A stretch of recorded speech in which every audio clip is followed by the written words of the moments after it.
local peace and social action groups who are dedicated to the promotion of peace through education and outreach.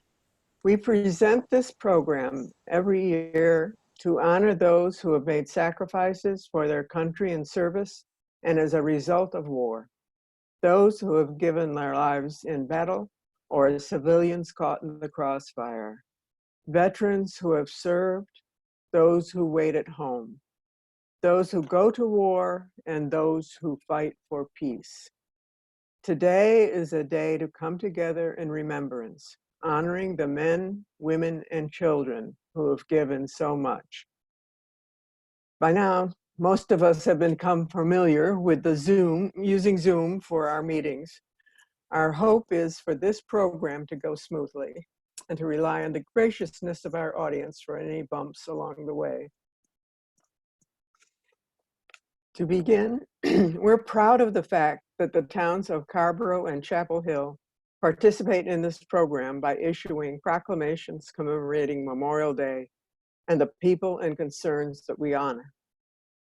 Michael Parker is serving his second term on the Chapel Hill Town Council, and he will read the Memorial Day proclamation for Mayor Pam Henninger.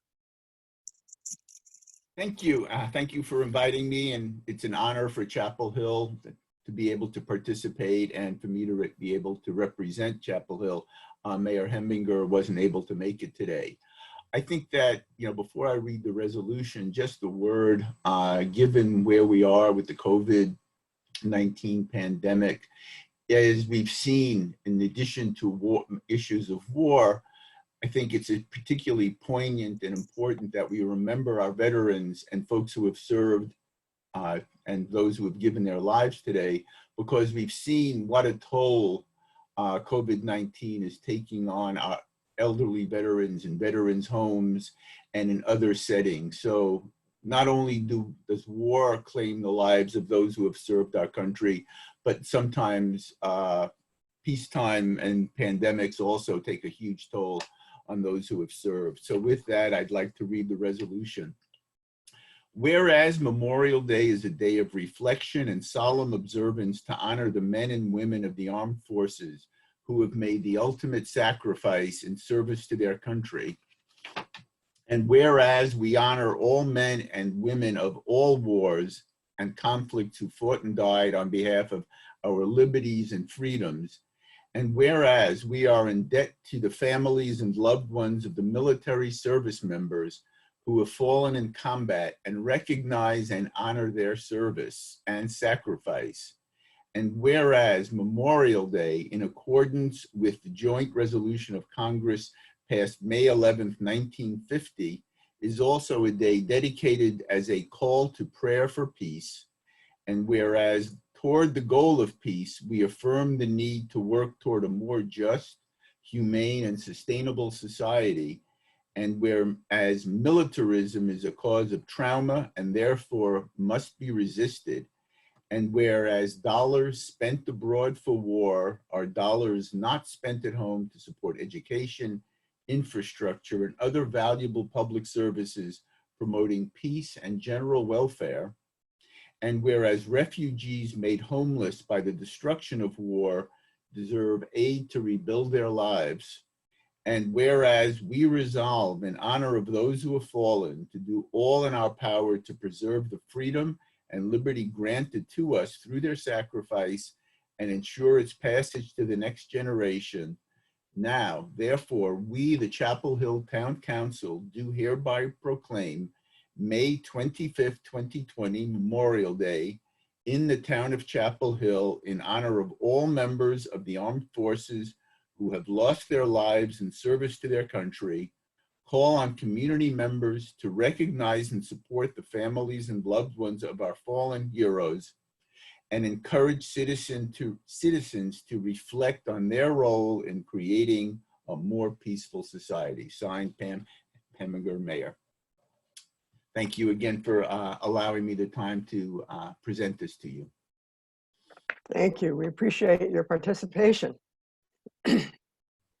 Mayor Lydia Lavelle, now in her third term as mayor, has been a repeated supporter of this event, as well as a member of Mayors for Peace. Mayor Lavelle will read the proclamation for the town of Carrboro. Thank you, Jan. And I'd also like to echo a lot of the comments that Michael made. Michael, those were great introductory remarks you made.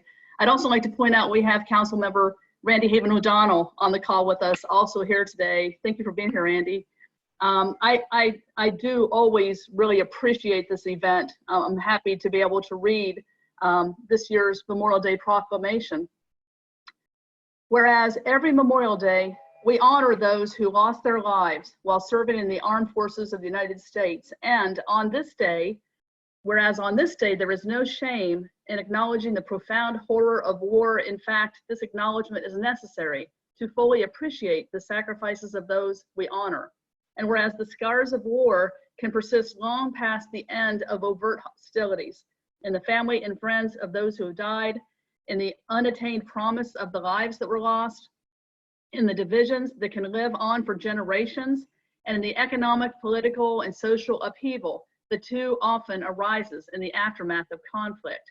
And whereas today is not about the veneration of war, it is about a solemn hope that the sacrifices we honor will lead to a lasting peace and security, to a humanity in which the destruction of others is no longer an acceptable means of conflict resolution, to a time when the persistent conflict and continual war that characterizes much of the world today is looked upon with grief, sorrow, and a shared conviction that it can no longer be tolerated.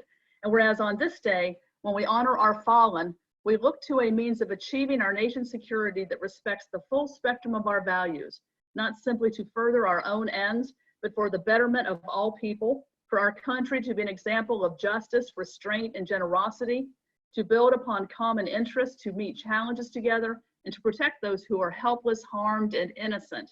And whereas while we aspire to a future of peace, cooperation, and mutual prosperity, we recognize that our national security relies upon people who choose a path that leads away from comfort and safety, who choose to confront danger and hardship, who are willing to risk and even lose their lives. And whereas as we deeply appreciate the liberty afforded to us by our nation, we feel profound respect and gratitude for those who gave their lives to ensure this freedom we so dearly cherish. Now therefore be it resolved, I, Lydia Lavelle, the Mayor of Carrboro, do hereby proclaim Memorial Day, May 25th, 2020, as a day to remember not only those who have fallen due to the tragedy of war, but also the victims of war around the world. Furthermore, I affirm and uphold our community's commitment to nonviolent, peaceful solutions to conflict this, the 25th day of May. And I'd also like to say, I'm going to do one last quick look here. We also have been joined by Town Council member Damon Siles. So thank you very much for putting on this event. Well, again, we thank you for your participation and your loyalty to this event. It means a lot to us. And now Vicki Ryder is going to introduce our next presenters, the Grannies. Yes, the Grannies are back again this year, and again we gather to in a spirit of mourning and a spirit of commitment and dedication to ending war on Earth. For those of you who don't know the Raging Grannies, some of us are here today, but certainly not all of us. We represent a very wide network of women elders throughout Canada and the US and other places as well. And through our own original lyrics, we bring our message of peace and justice and global sustainability wherever that message needs to be heard. Because of the limitations of the current pandemic and the limitations of Zoom technology, we're not going to be able to sing together today. Instead, we're going to be singing one at a time, and you'll see only those who are singing. But if you scroll through your gallery view, you'll see that there are many, many more grannies with us today. You'll know them by their hats. And the first song we're going to sing for you, we call Follow the Money. I just want to make sure that the four grannies who are going to be singing are unmuted. We have Ellen and, okay, good.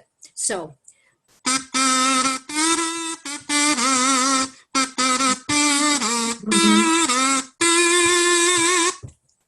Follow Follow the money to see why they keep making war. They're counting their money while we count up the sick and the poor. Follow the money, it leads to the White House front door. No pandemic, no depression seems to stop them, just as long as their profits soar. In the White House and Congress, they're evil right down to their toes. They lie to the people while the list of the dead grows and grows. Big money interests dictate our government's plans. It's time now to take back our country and give folks a helping hand.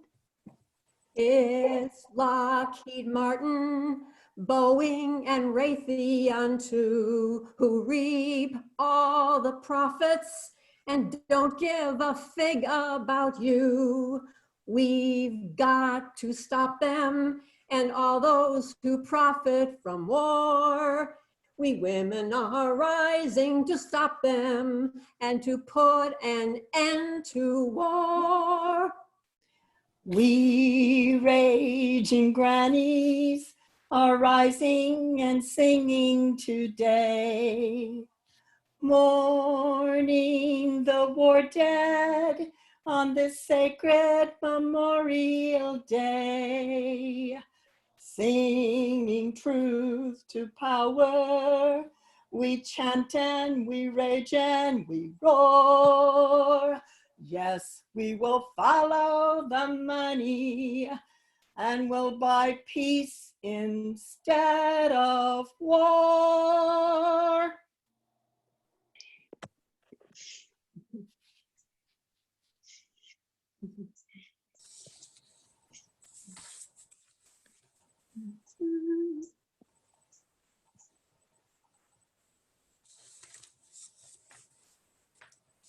I think Wes Hare is going to introduce our next speaker.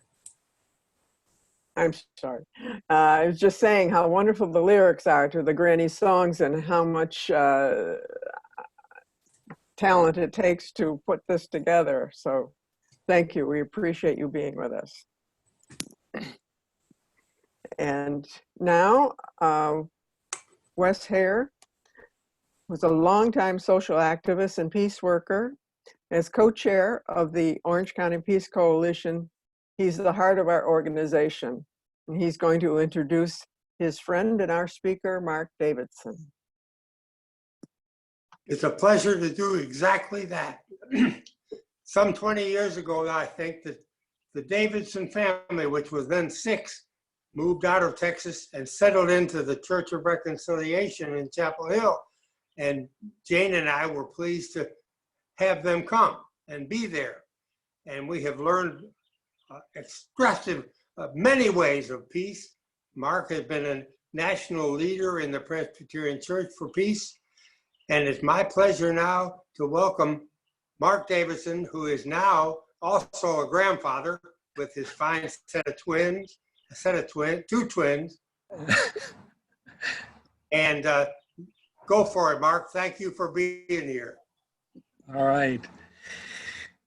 Hello to everyone. I am so honored to be with you today, and thanks to Wes for that wonderful introduction, to Jan and all the good folks of the Orange County Peace Coalition, the Ethical Humanist Society, the Triangle, the Eisenhower chapter of the Veterans for Peace, and the Women's International League for Peace and Freedom, Justice and Peace Committee of the REC, and all the other supporting organizations for the critical work that you do. Thanks to all of you for this invitation to speak to you today.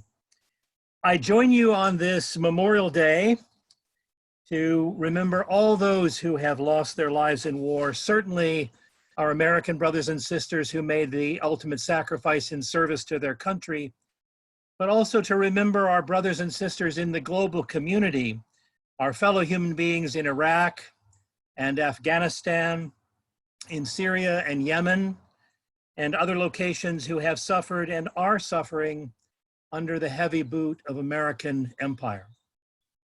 Their lives matter too, and no Memorial Day is complete without naming them and mourning them and the loss of their lives to the ravages of war as well. As a pastor now retired after 40 years of shepherding, I know very well how important and healing rituals of grieving and honoring and remembering can be to help us mourn and put our losses in perspective and move on with our lives. So I want to acknowledge the great value of what we do today when we commemorate all the victims of war.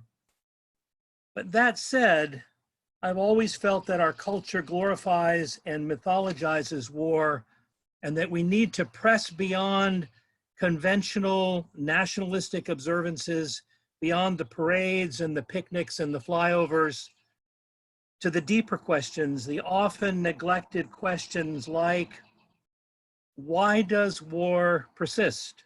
What are the alternatives to war? And how can we create a world beyond war? I've entitled my talk, The Prophetic Call to Resist Militarism and Cultivate Peace. Here it is in a nutshell.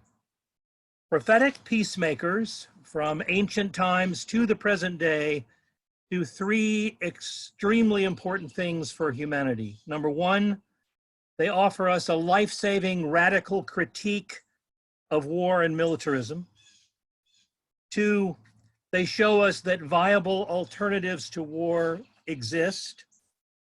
And three, they create by their words and deeds powerful symbols of the peaceful future we desire and deserve. First, a word about where I'm coming from. I came to prophetic peacemaking by a long and circuitous path and so many formative experiences, really too many to mention. But I have to start with Allison and I spending a life-changing week with Dan Berrigan in 1982 as he lectured at Ghost Ranch, the Presbyterian Conference Center, on this topic, what he called the Pentagon as the Antichrist. And I would also highlight three hugely important books in my formation.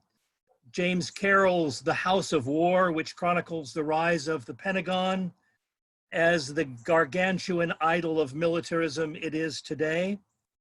Richard Gregg's classic, The Power of Nonviolence, and Philip Halley's book, Lest Innocent Blood Be Shed. But for me, the call to prophetic peacemaking really comes back to the Bible, to the call of Jeremiah, the Hebrew prophet, 600 years before Jesus. Jesus stood in that long line of prophets, and Dr. King and Dorothy Day and the Berrigan brothers and the Plowshare Seven in our own time all stand in that long line, and we too stand with them in that long line of prophetic peacemakers. Listen again to how the call came to Jeremiah all those many years ago. He said, "Then the Holy One put out his hand and touched my mouth and said to me, 'Now I have put my words in your mouth. See, today I appoint you over nations to pluck up and to pull down, to destroy and to overthrow, to build and to plant.'" What strikes me about this call are the 6 strong action words, and that 4 of them, plucking up and pulling down and destroying and overthrowing, have to do with the work of dismantling, tearing down, deconstructing, while 2 of them, building and planting, have to do with reconstruction, building up from the ruins of the old world. In other words, the prophetic call is 2 parts deconstruction, 1 part reconstruction. In other words, the work of reimagining a culture of peace is vitally important. But what is more heavily emphasized in the work of prophetic peacemaking is the work of unsettling and dismantling the status quo. So if we're serious about peace, and I know we are, and we want to approach it prophetically, then we must be focused on the sacred work of denouncing, resisting, dismantling the infrastructure of war and militarism. And I believe that the Holy One doubly emphasized this part of the prophetic call because the children of darkness are shrewder than the children of light, because they are busy at their work, because they are extremely well organized and heavily funded, and because they are motivated by powerful base instincts from the reptile part of our brain, such as fear and greed. And because the larger and stronger these forces grow, the greater their reach into all aspects of life, the more entrenched they become, the harder it is for forces of life and love and freedom and compassion to take hold and grow the world that we long for. Let me illustrate what I mean. My source here is William Robinson, a California sociologist who studies and documents the growing dependence of our global economy on militarism. I found his article in Truth Out not long ago. He cites an alarming growth over the past 20 years in privatized military companies, the Blackwaters of the world. Private military contractors, let's call them for what they are, mercenaries, outnumbered US soldiers 3-to-1 in Afghanistan and Iraq. Military trained ex-soldiers contract out to governments their lethal skills for handsome sums. This is a booming business employing millions worldwide. There's also been explosive growth in private security companies contracting heavily or highly trained ex-military to transnational corporations. We saw this at Standing Rock. Energy Transfer and its petroleum industry partners pushing the Dakota Access Pipeline contracted with a firm called Tiger Swan, a secretive private security firm, to neutralize the nonviolent water protectors at Standing Rock. An ex-Marine employed by Tiger Swan infiltrated the protest encampment at Standing Rock and fed intelligence to Energy Transfer and local law enforcement who were in league together. So you had heavily armed ex-military private contractors with assault rifles protecting lucrative earth-damaging contracts from what? From freezing nonviolent water protectors desperately reminding us that water is life. And this isn't only in the US, in half of the world's countries, private security agents outnumber police officers. The British conglomerate G4S does a booming business worldwide selling private security force services. City of Durham had a G4S contract, which thankfully has since been phased out because of public complaints. We also know that global weapons sales have increased by nearly 40% between 2002 and 2016. Military industrial profits quadrupled from 2001 to 2016. Global South countries, developing nations in what we used to call the third world, who can little afford to do so, are now buying the latest weapons, prioritizing security over the health and well-being of their populations.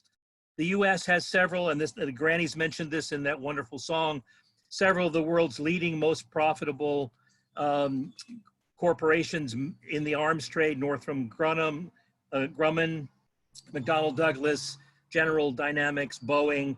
They're all making lavish profits from government contracts to manufacture these highly lethal weapons for the global arms trade. Surveillance, monitoring, tracking, and biometric technologies have all seen a dramatic increase over the past 15 years. The high-tech giants Google, Microsoft, Amazon, and Facebook are all tied up in the military-industrial complex. Google hosts CIA's data in its clouds and recently co-launched a spy satellite with the Pentagon.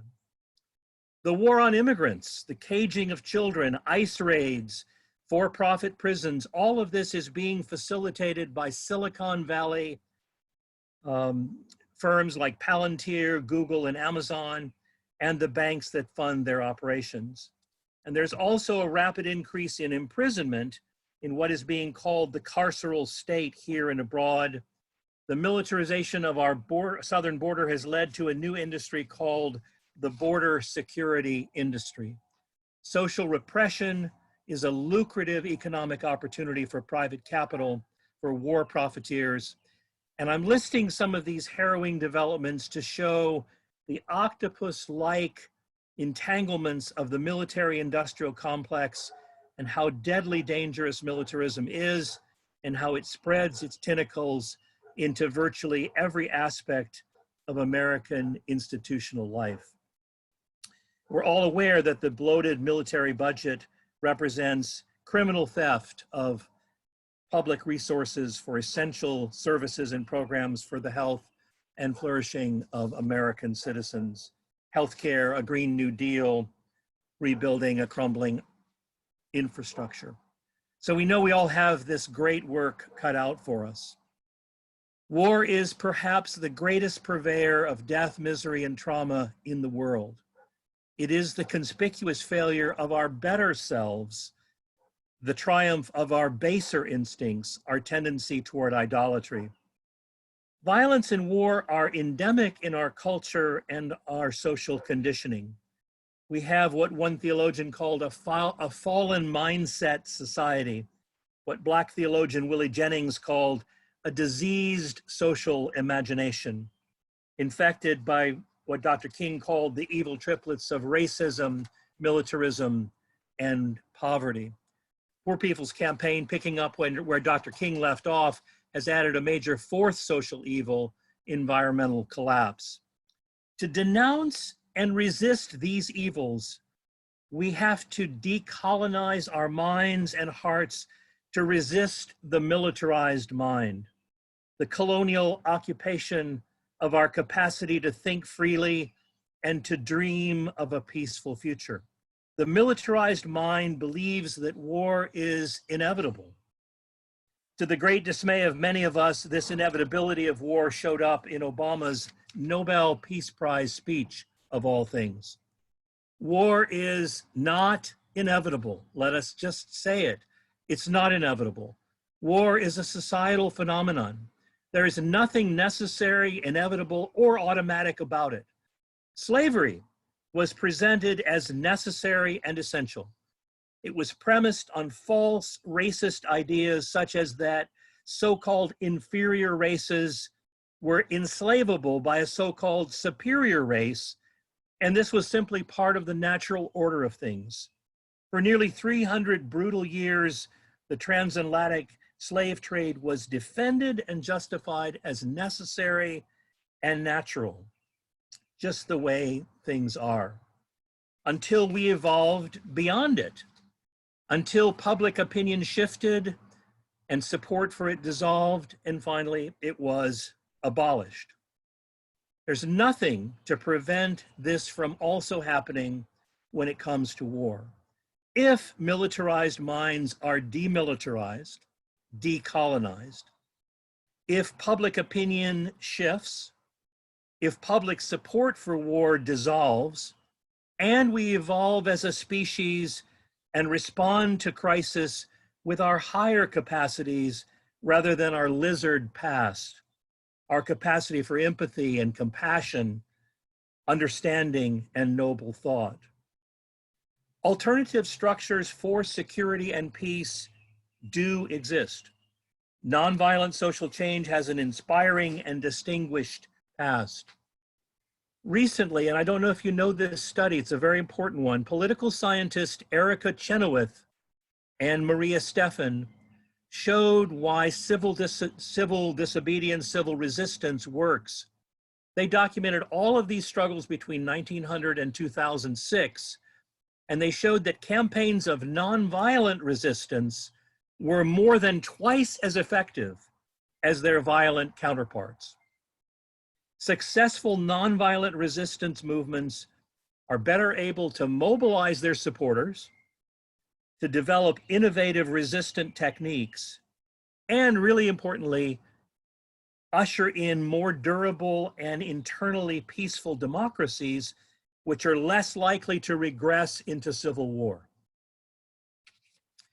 Finally, let me point to the power of prophetic peacemakers to create symbols that inspire our hopes and dreams of the peaceful future we desire and deserve.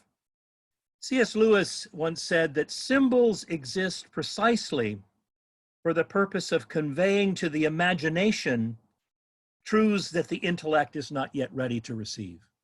Let me just say that again. Symbols exist precisely for the purpose of conveying to the imagination truths that the intellect is not ready to receive. The imagination is the human capacity we most need to draw upon and appeal to now. We need inspiring, symbolic examples of the world that we know deep down is possible. And let me just cite two of them that I know you're aware of, but I think really deserve to be lifted up again and again.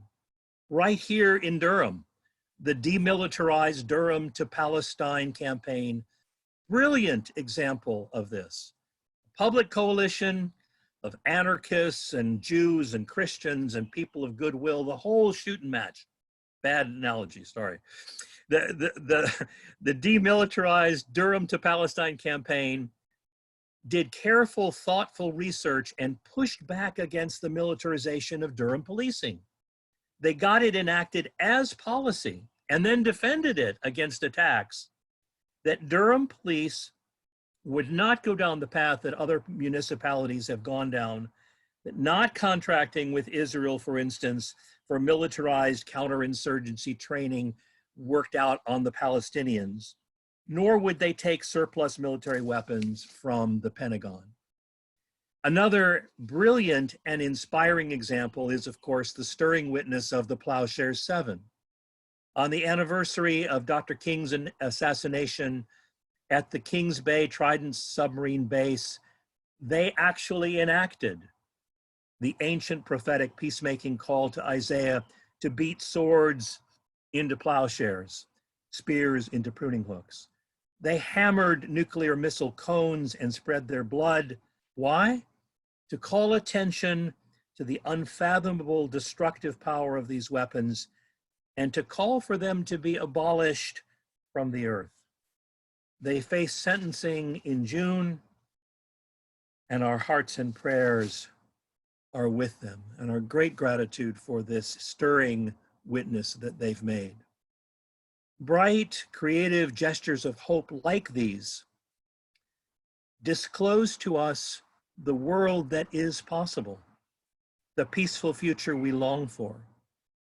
They assure us that it is indeed possible, and we are forever in their debt, and for all prophetic peacemakers and the witness that they give us. But all of us need to rededicate ourselves to the work of prophetic peacemaking. And let me say again how I see that: to unsettle the status quo of war and militarism, to always be about the work of declaring the status quo unacceptable, and to insist that war and militarism are not inevitable, but they are subject to the creative power of the imagination as we remake the society that we have inherited. And nor do they make us safe. Neither war nor militarism makes us safe. Also, to lift up viable alternatives of nonviolence, resistance, and then each of us in our own way, in our own individual circumstances, to keep providing evidence that peace is possible. Thank you. Appreciate that opportunity to share with you. It's been on my heart. Thank you, Marc, so much for your words that give hope to those who have worked hard and diligently in the face of resistance and these times. Thank you. Most welcome. Honor. In our efforts to remember the victims of war, we must include those who resisted. To quote the national website, this Memorial Day, Veterans for Peace is reminding the public that the human cost of war is more than human soldiers, but also the people who are caught in the crossfire. Doug Ryder is a president of the Eisenhower Chapter 157 for Veterans for Peace. A veteran of the American War in Vietnam, Doug is a longtime peace activist, a former social worker, an advocate for veterans issues, and will be speaking for them. Doug? Thank you, Jan. And thank you all peace and justice warriors who have stepped into this call and for your work in the community. I know we can do this. So as Veterans for Peace, we mourn all victims of war and remain mindful that no one wins in war. Many of us have been personally touched by war, but we extend our mourning beyond those who were called to fight and remember as well the civilian victims and their families. We believe that all human life must be equally valued and treasured. So honoring and commemorating some deaths while ignoring others serves only to glorify the warrior. Then too, and all too often, Memorial Day traditionally has honored only those who died in battle, while giving little or no honor to those who have died after the war of their physical injuries or those who committed suicide as a direct result of their moral injury. Today, some sit safely at home, counting their profits from war, mainly those who invest in the defense industry or the fossil fuel industry, while veterans and civilians who have lived through their wars suffer for the rest of their lives, impoverished in mind and soul by their experiences, while our entire nation is robbed of billions of dollars that could have been better spent on jobs, education, healthcare, infrastructure, and sustainable energy. The current pandemic that now affects every continent on the earth has laid bare what many of us have realized. The world is interconnected in a deep way, and what affects one of us can affect all of us. Knowing this, we joined Veterans for Peace to speak out against militarism and the disastrous effects that our country's military misadventures have had on so many countries around the world.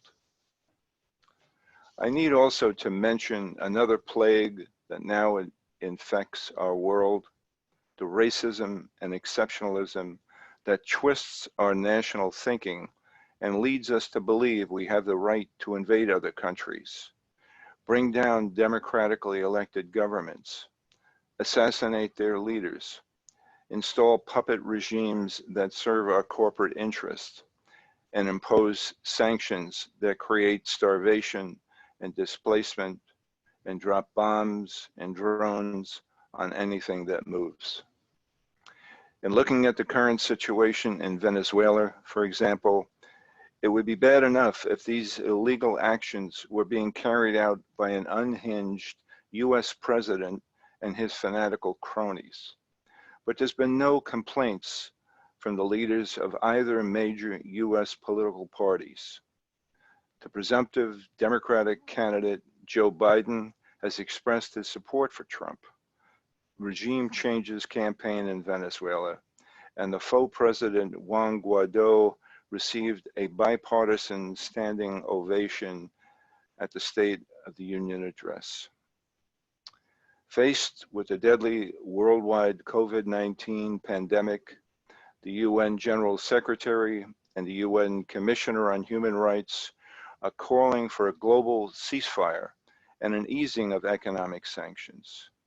The US government is doing just the opposite, imposing additional deadly sanctions, covering for mercenaries, and threatening military intervention.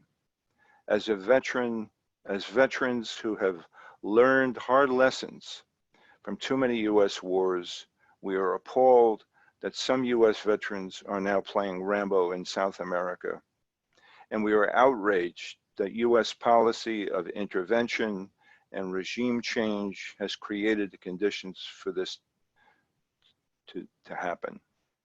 We call on the US government to reverse its course and immediately end its war against Venezuela. We demand that the US government stop all military aggression against Venezuela, withdraw its warships from their coast, and we demand that the US end its economic war against Venezuela by removing all sanctions against them and their duly elected government officials. Veterans for Peace commemorates Memorial Day every year to remind us of the true costs of war. We know that in the midst of global pandemic, physical gatherings aren't possible, yet COVID-19 has revealed the long-standing and massive need to value people over Pentagon and the need to fund healthcare and human needs over massive expenditures of the military. So on this Memorial Day, we pledge to even work harder than before, both nationally and international, to fulfill our mission. That is to increase public awareness of the causes and the costs of war, to restrain our government from intervening overtly and covertly in the internal affairs of other nations, to end the arms race, and to reduce and eventually eliminate nuclear weapons, to seek justice for veterans and all victims of war, and to abolish war as an instrument of national policy. Dear brothers and sisters, I know we can do this. Keep forward. Peace be with you.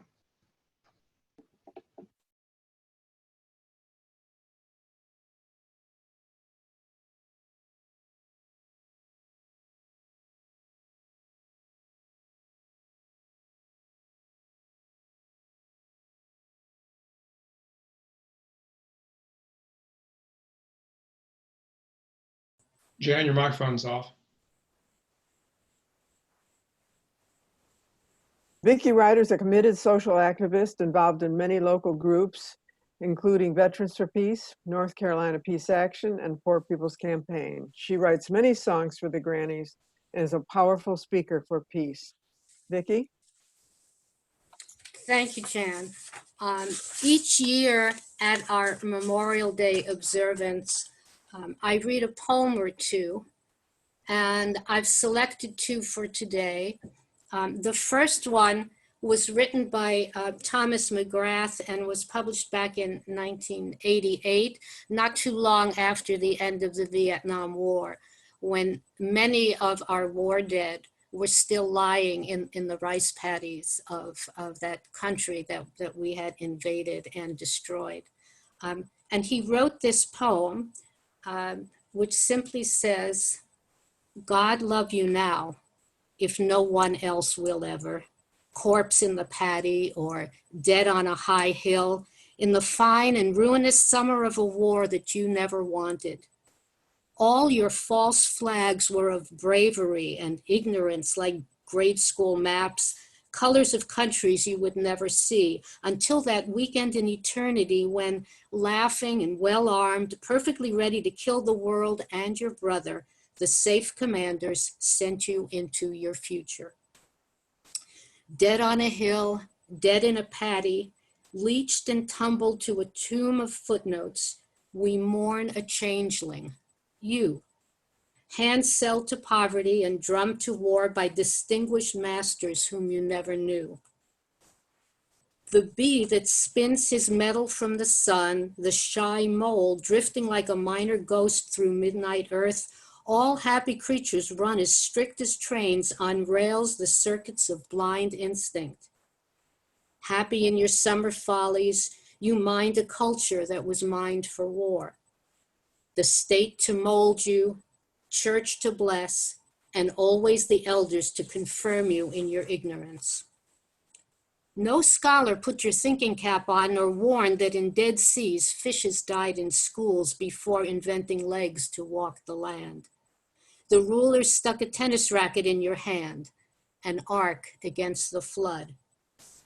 In time of change, courage is not enough. The blind mole dies, and you on your hill who did not know the rules. Wet in the windy counties of the dawn, the lone crow squirrels his draggled passage home, and God blinks, and he is gone, and you are gone. Your scarecrow valor grows and rusts like early lilac, while the rose blooms in Dakota and the stock exchange flowers. Roses, rents, all things conspire to crown your death with wreaths of living fire, and the public mourners come. The politic tear is cast in the forum, but in another year, we will mourn you, whose fossil courage fills the limestone histories. Brave, ignorant, amazed, dead in the rice paddies, dead on the nameless hills. I have one more short poem by Merrill Glass. You won't know her name. She wasn't a famous poet the way Thomas McGrath was. She was simply an American woman whose husband was drafted into the army and died in battle. Their daughter was 4 years old when he went off to war. And this poem, which some have called the most beautiful love story ever told, was found by Merrill's grown daughter after the poet had died. She wrote, "Do you remember the time I borrowed your brand new car and I dented it? I thought you'd kill me, but you didn't. Do you remember the day I dragged you to the beach and it was really raining, as you said it would? I thought you'd say, 'I told you so,' but you didn't. Remember the time I forgot to tell you the dance was formal and you came in jeans? I thought you'd hate me, but you didn't. And do you remember the time I flirted with all the other guys just to make you jealous, and you really did get jealous? I thought that time you'd leave me, but you didn't. Yes, there were plenty of things you didn't do, but you put up with me, you loved me, you protected me, and there were so many things I wanted to make up for when you returned from Vietnam, but you didn't."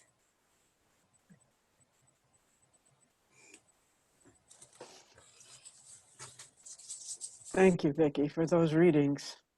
They really touch the heart.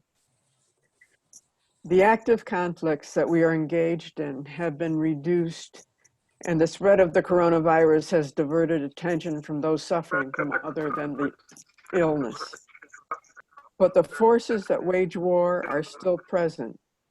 The intolerance for those who are different from us, the greed for more of the earth's resources, the desire for immediate reward, regardless of the effect on our future, the need for power to exert our wills over others. The necessity for vigilance is as great as ever. The way to peace depends a great deal on our elected officials. We must fight for fair elections and the candidates who will promote equality and justice. Let your voices be heard. And now we will hear again from the grannies. We're going to sing one last song for you today, and I need to have both grannies, Ruth Gibson, Ruth Ralph, and Ruth Gibson, we're getting an echo from you. You must have two devices on. We need to have one of them turned on. And Granny Liz Evans. If I turn off both, I don't have the words. You don't have the lyrics? I have on one device. All right, I'll let me, I can put them on the screen.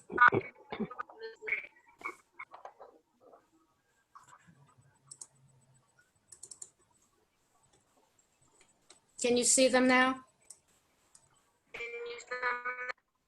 No, yes, no, I can't.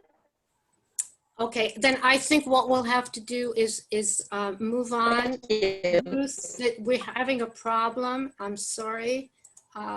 Chris, do you know how we can get Granny Ruth's audio not to echo? I'm off my device now. Right. Granny Ruth Gibson, I'm going to have to put you on mute because you're garbled. Can you try saying something? Now, There's somebody else. I'll take it. No? Try again. Okay, we'll have to start. I'm sorry, Granny Ruth. We'll have to just move ahead, okay? So I'm getting signals that we need to move forward. So I'll start the song and then Granny Ruth Zalf will come in and then Liz. Sleep, you soldiers, you who fought for peace in the world. Hear our plea throughout the ages, peace in the world. While our nations grieve in sorrow, together we will face tomorrow and bring to life what you thought you fought for, peace in the world.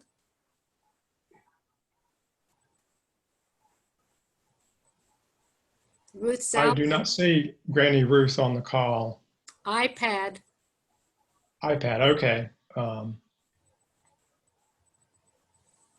iPad.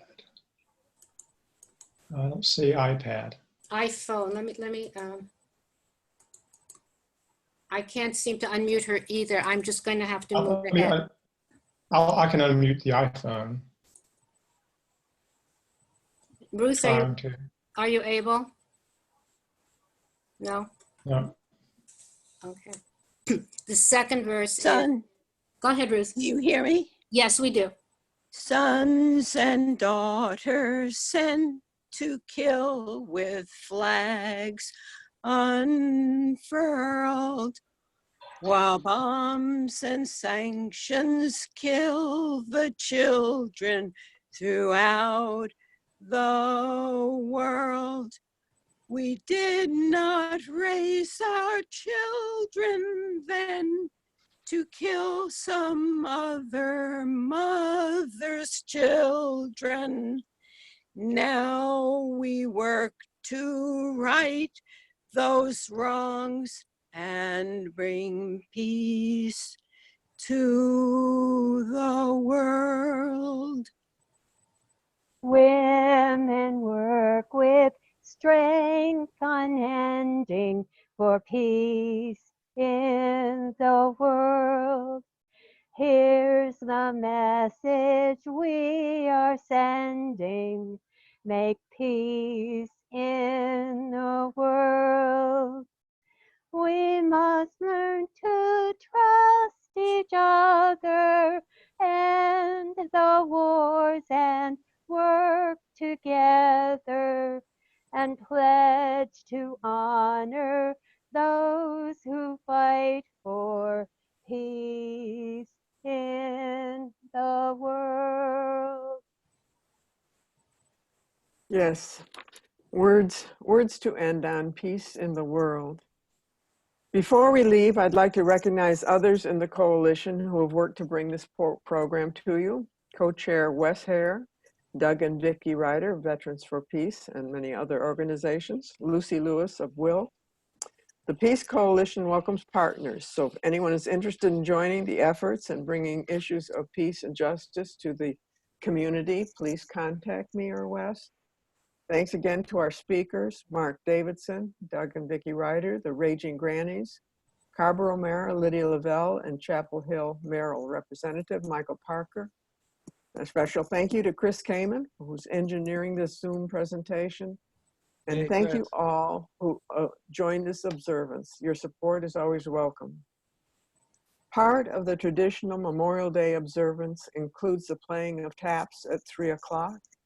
We're a little late for that, but in honor of those who have died and suffered from war, our trumpeter, Chris Meglin, will play taps. Thank you. Yes. I wanted to let everyone know that at 3 o'clock, I did get up and went out to my front porch and played in my neighborhood. So I thought you might do that. so I feel like I two-timed a little bit there, but for good cause. All right. I hit the share screen because my trumpet blasts into this microphone too much. So I'm going to hit my my recording of this that I did. Okay.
Oh, it's going again. I'm sorry.